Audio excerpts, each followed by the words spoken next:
Hand drill আমাদের খুবই পরিচিত এবং প্রয়োজনীয় একটি যন্ত্র।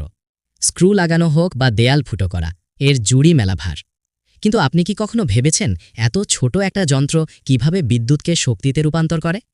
ড্রিলের একদম সামনের এই অংশটিকে বলা হয় চাক বা চাক। এর ভেতরে থাকে 3টি জবা বা জ। বাইরের খোলসটি ঘোরালে এই 3টি জবা একসাথে কেন্দ্রের দিকে সরে আসে এবং ড্রিল বিটটিকে শক্ত করে ধরে রাখে। এরপর দেখুন এই নাম্বারিং করা রিংটি, একে বলা হয় টর্ক ক্লাচ। অনেকেই ভাবেন এটা দিয়ে স্পিড কন্ট্রোল করা হয়, কিন্তু আসলে তা নয়। এটা দিয়ে ড্রিলের শক্তি বা টর্ক নিয়ন্ত্রণ করা হয়। এর ভেতরে থাকে স্প্রিং এবং মেটাল বল। যখন স্ক্রু টাইট হয়ে যায় বা ড্রিল আটকে যায়, তখন ভেতরের মেকানিজম স্লিপ করে এবং খটখট আওয়াজ হয়। এতে আপনার স্ক্রু নষ্ট হওয়া বা মোটর জ্বলে যাওয়া থেকে রক্ষা পায়। ড্রিলের ওপরে থাকে গিয়ার শিফটার। এটা দিয়ে হাই স্পিড এবং লো স্পিড মোড ঠিক করা হয়। হাই স্পিডে ড্রিলিং করা হয় আর লো স্পিডে স্ক্রু টাইট দেওয়া হয়। এই ট্রিগারটি আসলে একটি ভেরিয়েবল স্পিড সুইচ।